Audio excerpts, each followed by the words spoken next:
Estábamos hablando de sensores. Entonces, ¿ves la presentación? Profe, una preguntita. Dime.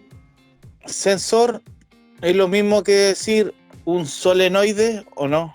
No, No no, es lo nada mismo. que ver. No, Nada que ver. porque los solenoides o una bobina en la práctica es un actuador, no es un sensor. ¿Por qué? Ah, ¿Cuál es la diferencia?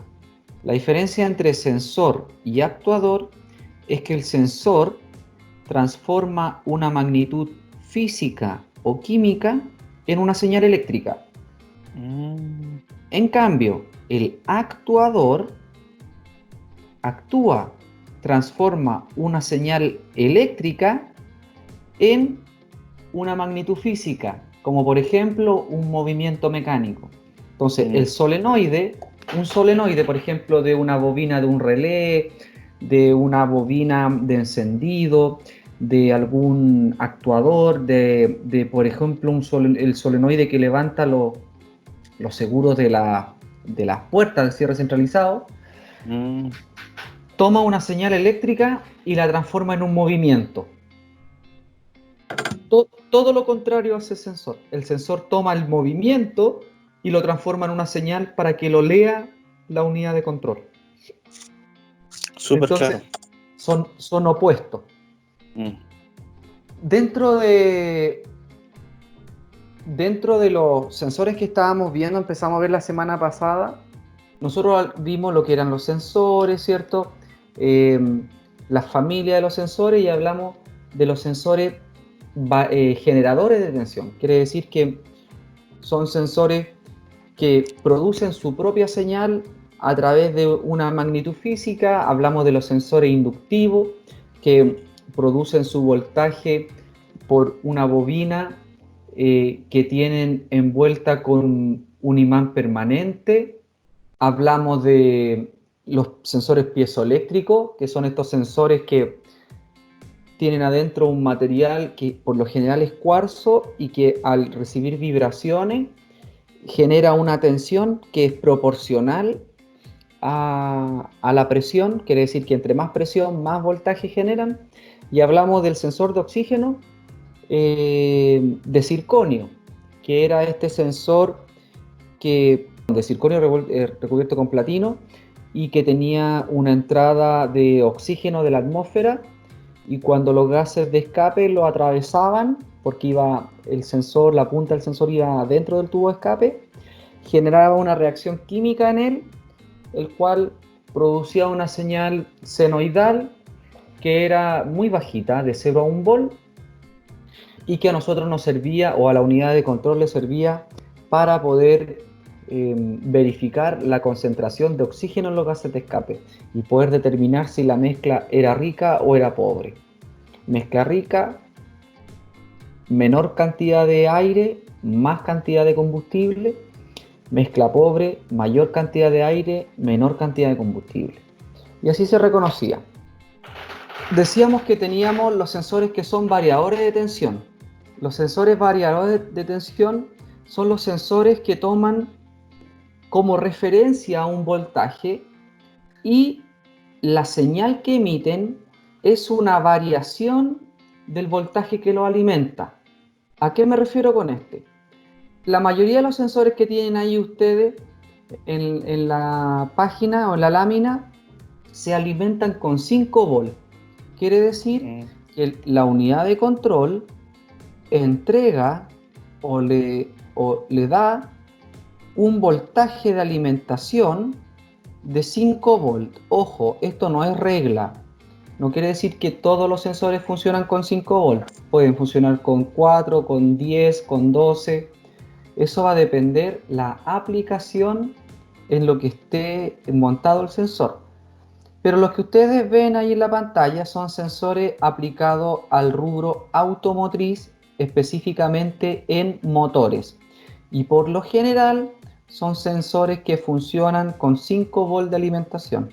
Quiere decir que por lo general poseen entre 2 a 3 pines. Un pin es una conexión eléctrica. Entonces, los sensores variadores de tensión por lo general tienen 2 a 3 pines. Si tiene 2 pines, tiene uno que corresponde a la alimentación de voltaje y tiene otro que corresponde a la señal que emite el sensor. Y el negativo lo realiza o lo consigue a través de su cuerpo, como por ejemplo los termorresistivos que aparecen ahí, que tienen un cuerpo de bronce. Por ende, el negativo lo hacen con el cuerpo.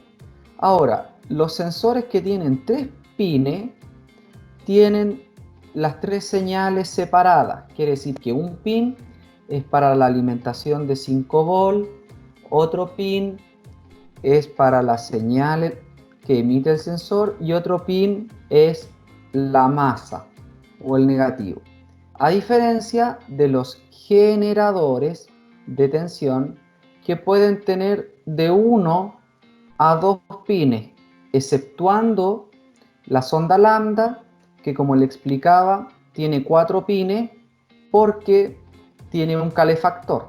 Entonces, si tiene un pin, ese solamente es señal. Si tiene 2 pines, es señal y masa. El primer sensor que vamos a ver son los sensores resistivos. Los sensores resistivos son sensores que varían su resistencia a través de un movimiento mecánico. Dentro de los sensores resistivos, para que ustedes se hagan una idea, en el automóvil o en el motor tenemos 2 grandes tipos o 2 aplicaciones. Tenemos el sensor de posición de mariposa de aceleración, que es el TPS, y tenemos el caudalímetro, que es un sensor ya antiguo que ya no se usa, que medía a través de una paleta el caudal de aire que ingresaba al motor. Ahora, ¿qué otras aplicaciones en el automóvil se le pueden dar a este tipo de sensor? También para el sensor de posición del pedal de acelerador, también para los sensores de altura de la suspensión, por ejemplo, o de altura de la iluminación de los focos. Son prácticamente un potenciómetro. Esos son los sensores resistivos. Igual que el potenciómetro que en la radio antigua usábamos para subir el volumen, es exactamente lo mismo. ¿Qué quiere decir? Quiere decir que cuenta con una pista de cobre que tiene 2 terminales,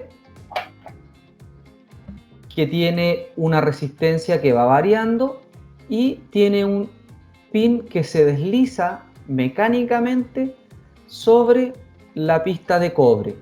Entonces, yo tengo una señal de alimentación en el pin A, un negativo en el pin C para que la corriente circule, y en el pin B, depende dónde se coloque, va a variar la resistencia y va a ser el voltaje que va a salir. Por ende, si se alimenta con 5 volts, yo espero que la variación sea de 0 a 5 en la teoría. Por ejemplo, aquí dice que en la práctica va a variar de 0,5 a 4,5 volts. Entonces, este tipo de sensor, por ejemplo, puede ir ubicado en la mariposa del acelerador del vehículo para saber o para que la unidad de control, a través de la variación de voltaje del pin B, sepa cuánto o cuánta es la porción de la apertura del acelerador y poder regular la cantidad de combustible que va a dosificar. Dígame. Profesor, consulta. Usted está hablando de alimentación de 5 volts, de 5 hasta de 4.5, ¿cierto? ¿Qué pasa con los, por ejemplo, no? No, estoy hablando de alimentación de 5 y de señal de 0 a 5. Perfecto, profesor. ¿Y qué pasa con los voltajes, por ejemplo, las señales que vienen de tolerancia de hasta 6 o 5,9? ¿Eso estamos en tolerancia, no? Por ejemplo, yo me tocaba calibrar TPS con TPS con no electrónica, sí TPS que son con piola, que esas vienen desde la IAC hacia la válvula TPS, y esas me han tocado calibrarla hasta 5.9 por fabricante. ¿Eso está bien? Por supuesto, Hasta 5.9. ¿Cuánto es la tolerancia máxima? es que, como les dije delante, la aplicación va a depender dónde esté el sensor montado y la alimentación. Por lo general, tenemos una alimentación de 5 volt, pero podría ser una alimentación de 12 volt, fácil. Ah, perfecto. Exacto. Entonces va a depender de cuánto voltaje funciona el sistema, es cuánto el fabricante te va a decir que debería tener de regulación. Claro. Pero no es una regla que sean 5 volt. Normalmente estas TPS cuando están fallando empiezan a descalibrarse y empiezan a acelerarse el vehículo, empiezan a andar disparejo. Sí, Por la vibración del motor se descalibran. hay varios síntomas que se dan cuando el TPS está descalibrado. Tironeo, puede haber humo, puede ser que el motor se pare. De hecho, el TPS va de la mano con varias formas. Puede ser tanto de la válvula de IAC, TPS y los sensores de oxígeno, que es banco 1 y banco 2. Y ya sé que esto también, mucha gente dice que las TPS, bueno, yo por la vida real, y muchas veces te dicen que la gente hace un escáner y se van al tiro a la TPS cuando de repente hay que hacer un diagnóstico, un barrido. ¿En qué aspecto? Hay que hacer un diagnóstico, por ejemplo, y dicen, ya está mal la TPS, pero no ven que la TPS está calibrada. De repente puede ser otro síntoma y el escáner está arrojando eso porque le manda la señal que es el escáner y la TPS, y muchas veces me ha tocado, y mucha gente me ha tocado que de repente dice, ya listo, es la TPS que cambia, y es para el vehículo que hay igual. Claro. Porque no hace un diagnóstico bueno. Ahí tiene que ver con los síntomas que tenga el vehículo, primero que todo, y segundo, tiene que ver con que la gente muchas veces cree que siguiendo un síntoma, va a encontrar de inmediato el sensor afectado, y muchas veces es por un efecto de rebote. Ahora, lo que quiero aclarar es que el sensor TPS no tiene nada que ver con los sensores de oxígeno, por si acaso. ¿Ya? Perfecto. Por si acaso, porque los sensores de oxígeno físicamente están montados en otra parte, si bien trabajan en conjunto porque la unidad de control necesita toda esa información, obviamente, pero una falla de TPS no repercute en los sensores de oxígeno. Ahora, profe, a mí me ha pasado. Discúlpame, una falla de sensor de oxígeno, la gente podría llegar a confundirla con una falla de TPS. Pero aquí el único sensor que podría ir unido al... A ver, los sensores TPS pueden tener de 3 a 5 pines. Cuando tenemos 3 pines, el sensor tiene alimentación, señal y masa. Cuando tiene 4 pines, a esos 3 que acabo de señalar, se le suma uno que indica el ralentí, quiere decir la posición inicial de la mariposa aceleración. Un interruptor en la posición inicial. Y cuando el TPS tiene 5 pines, es cuando, aparte de la alimentación, la señal, la masa, la posición inicial del acelerador, tiene un interruptor de mariposa totalmente abierta. El IAT, es que aquí también confundiste otra cosa. El IAC no es un sensor, sino que es un actuador y es un solenoide que regula la proporción de aire que entra en el motor para regular el ralentí. Ahora, si bien esa válvula, porque es una válvula, no es un sensor, esa válvula está montada en el cuerpo de aceleración, no trabaja en conjunto con el TPS. Quiere decir que no es que reciban las señales juntos.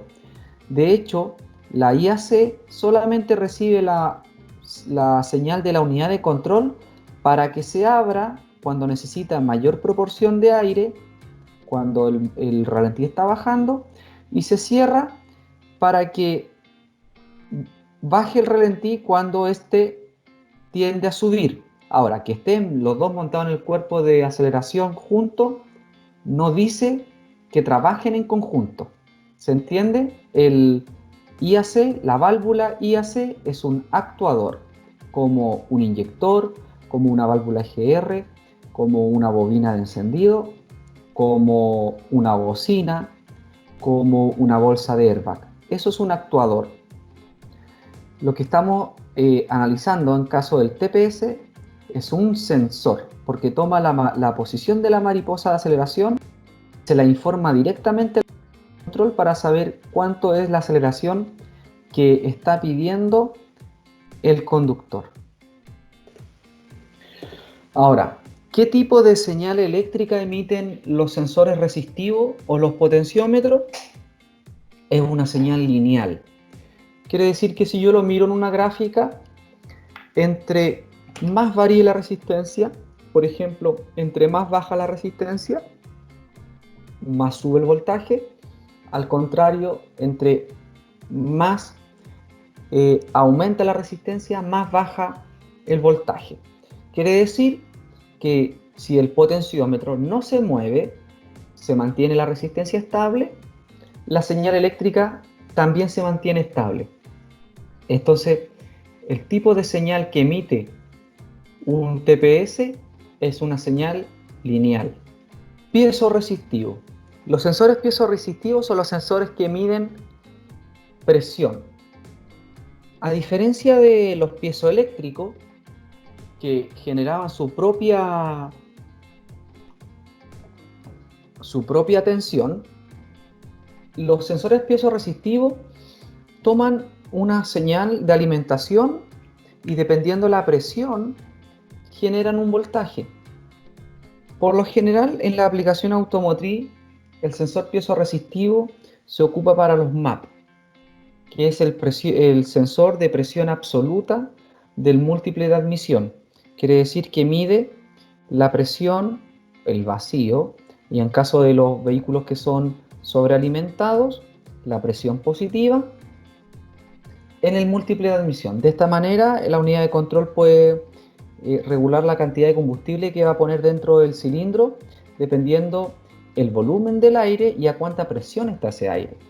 Ahora, ¿cómo funciona? Como muestra ahí en la imagen, tenemos un chip de silicón y por abajo es donde entra el aire, la presión positiva o la presión negativa. Esto deforma el material piezoeléctrico o el chip de silicón, el cual realiza una variación en el voltaje de alimentación y lo entrega a la unidad de control. Existen otros tipos de sensores piezoresistivos que son los que están hechos a través de un puente de Wheatstone. Un puente de Wheatstone son 4 resistencias que están interconectadas en sus puntas y que están montadas sobre un diafragma de aluminio muy delgadito. Entonces, 3 resistencias tienen un valor fijo y una es variable. Y como están pegadas en este diafragma de aluminio, cuando la presión deforma este diafragma, varía la resistencia de la resistencia variable y tengo una variación de resistencia, por ende el voltaje varía. En este caso, como muestra la gráfica, es una señal lineal proporcional. ¿Qué quiere decir esto? Que esta línea eléctrica se va a mover dependiendo la presión que influya dentro del MAP. Quiere decir que si no hay variación de presión, vamos a mantener una línea recta y si aumenta la presión, aumenta el voltaje o baja el voltaje dependiendo si aumenta la presión positiva o aumenta la presión negativa. Con esto lo quiero aclarar porque vamos a decirle presión negativa, por si acaso, al vacío, a lo que llaman el vacío del motor, ¿cierto? Eso se llama presión negativa. Y la presión positiva es cuando tengo un motor que es sobrealimentado. Entonces, dentro de los motores, nosotros tenemos los motores con aspiración natural, que son los motores comunes y corrientes que no tienen un sobrealimentador, quiere decir que no tienen un turbocompresor o no tienen supercargador. Ese es un motor de aspiración natural, y que cuando la mariposa de aceleración está cerrada, en el múltiple de admisión se genera una presión negativa, un vacío, como le llaman. Y que a medida que yo acelero o se abre la mariposa de aceleración, esa presión negativa se iguala a cero, a presión atmosférica. En cambio, los motores que son sobrealimentados a través de un turbocompresor o de un supercargador, ellos pasan los dos estados. Pasan de cuando la mariposa de aceleración está cerrada, pasamos desde una presión negativa, a medida que se va abriendo la mariposa, se va igualando con la presión atmosférica a cero, y cuando el sobrealimentador empieza a entregar presión de aire, el medidor sensa presión positiva.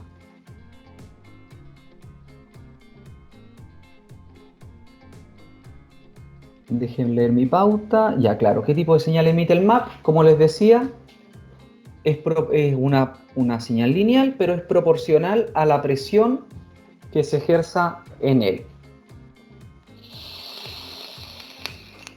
Luego tenemos los termistores o termorresistivos, que son los sensores que miden temperatura. En este caso tenemos dos tipos, que son los NTC y los PTC.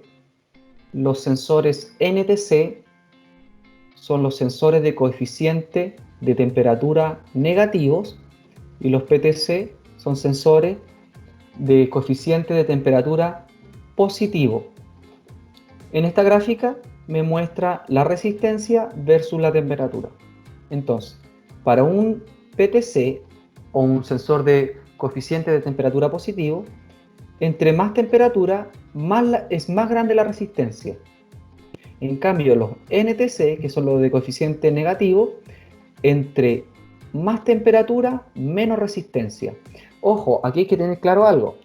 Este gráfico muestra la resistencia, no el voltaje de señal. Acuérdense que, según la ley de Ohm, el voltaje es inversamente proporcional a la resistencia. Quiere decir que en un PTC, si aumenta la resistencia, el voltaje disminuye. En un ETC, si baja la resistencia, el voltaje aumenta. Tenemos principalmente dos tipos.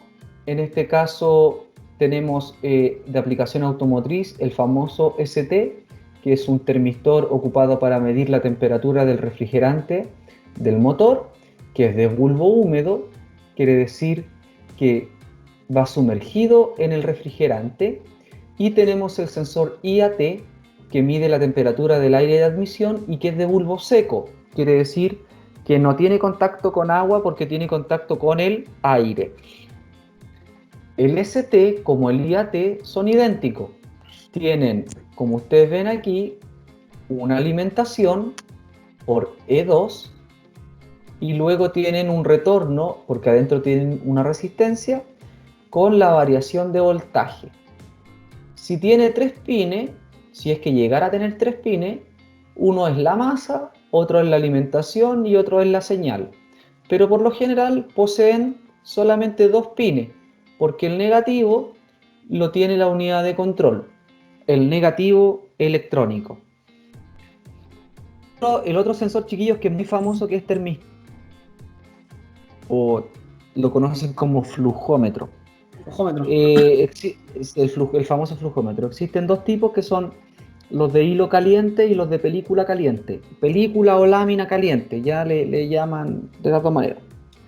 Pero el de hilo caliente es un termistor y es un sensor, un hilo que a través de 12 volts se calienta ese alambre.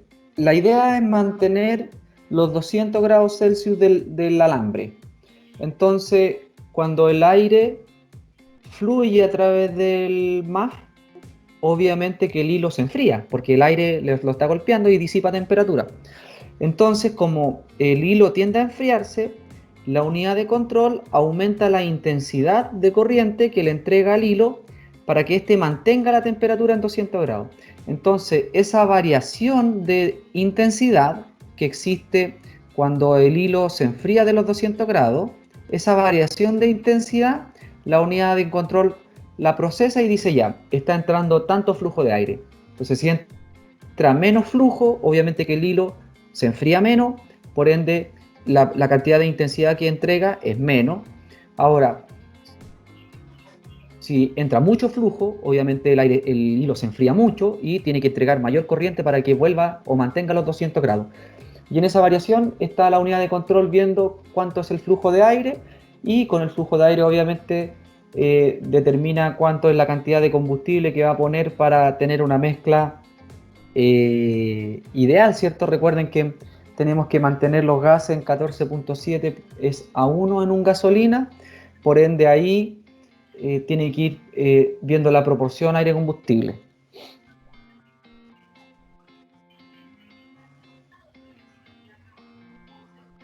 Ahora, de los famosísimos sensores, que yo creo que todos han escuchado alguna vez, independiente sepan o no sepan mecánica, o estén aprendiendo, son los sensores de efecto Hall, que sirven para medir posición o medir velocidad de giro. Por ejemplo, la mayoría actualmente de sensores de efecto Hall, nosotros los vemos en aplicación automotriz, en el famoso CKP, o sensor de posición de cigüeñal, o también en el CMP, que es el sensor que mide la posición de los árboles de leva. Así es. Entonces, este es un sensor que funciona idéntico a un inductivo. Si tenemos una rueda fónica, puede ser diente o con muesca, cuando tengo una rueda fónica pasiva normal, o puede ser una rueda fónica codificada, es cuando tiene imanes. En este caso, esta rueda fónica tiene polaridad, claro, tiene imanes. Y el sensor adentro tiene una bobina. Cuando el imán o el campo magnético que envuelve el imán, se acerca a esta bobina del sensor, se genera una inducción eléctrica, pero a diferencia del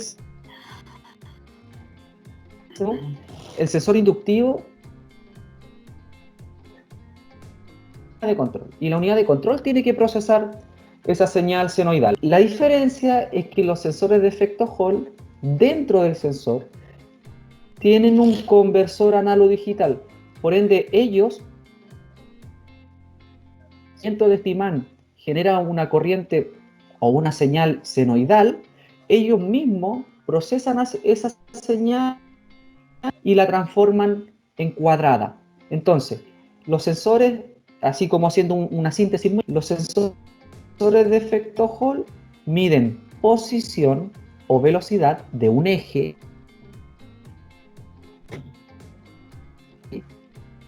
el sensor necesita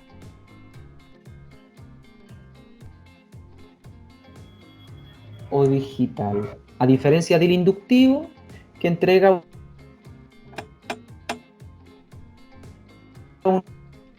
de tensión, porque como este sensor tiene esa electrónica adentro, necesita 5 volts de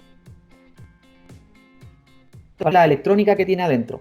En cambio, un sensor inductivo, entregar una señal senoidal al tiro, de inmediato, no necesita alimentación porque la señal senoidal la entrega en la salida por defecto.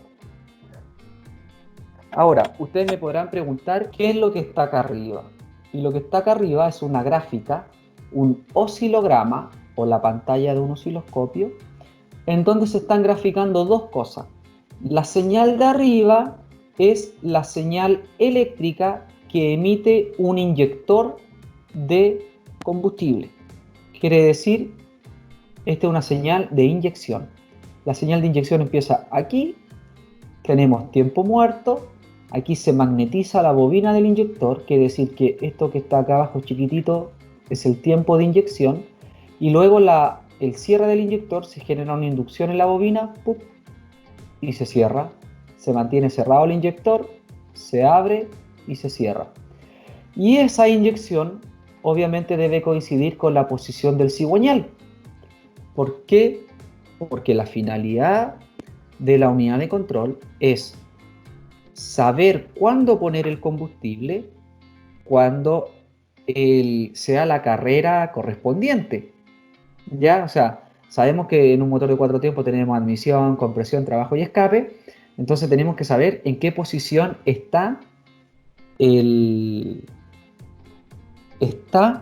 cigüeñal, para cuándo vamos a tirar la chispa, para cuánta cantidad de aire vamos a meter, o en realidad cuánta cantidad de aire está ingresando, a qué presión, etc. Dependiendo de la apertura de la mariposa de aceleración, etc. Y la señal de abajo es la señal del CKP. Ahora, como recordatorio que hablamos la semana pasada, recuerden que esta señal cuadrada va a depender de la forma de la rueda fónica. Nosotros, por ejemplo, podríamos censar solamente la posición. Y a lo mejor, imagínense un motor monocilíndrico, un cilindro. Y yo necesito saber cuándo ese único cilindro se encuentra en la carrera de compresión, en desplazamiento desde el PMI al PMS, para poder sincronizar la chispa o la ignición. En ese caso nosotros podríamos tener una rueda fónica como la que está acá abajito, con un puro diente. Ahora, si quisiéramos medir, por ejemplo, la velocidad de una rueda para el funcionamiento de una ABS, no necesitamos saber en qué posición está la rueda, si es una rueda. Lo que necesitamos saber es a qué velocidad está girando esa rueda. Entonces ahí tendríamos una rueda fónica con hartos dientes, todos iguales, para solamente censar la velocidad de giro y no la posición. ¿Ya? ¿Alguna duda con esto? No, ninguna, profe. Ya, buena. Y luego tenemos el sensor óptico. Esta fue la gráfica más básica que pude encontrar, porque en realidad el principio del sensor óptico es muy básico. En la aplicación automotriz casi ya no se ocupa. De hecho, uno de los modelos más famosos que usaba un CKP óptico eran los B16 con motor GA16, el DE, el DNE y el CKP iba dentro del distribuidor de encendido. Porque tiene que ir en una parte oscura, porque obviamente como funciona en base a luz, obviamente porción de luz que es contaminación y obviamente puede producir un error en la señal. Y es muy sencillo. Tenemos una rueda fónica, pero la rueda fónica no tiene dientes, sino que tiene ventanas. Y tenemos un LED, que es un diodo emisor de luz, y tenemos un fotodiodo, que es un diodo que genera voltaje dependiendo la luz que recibe. Ahora, este LED emitía un rayo de luz.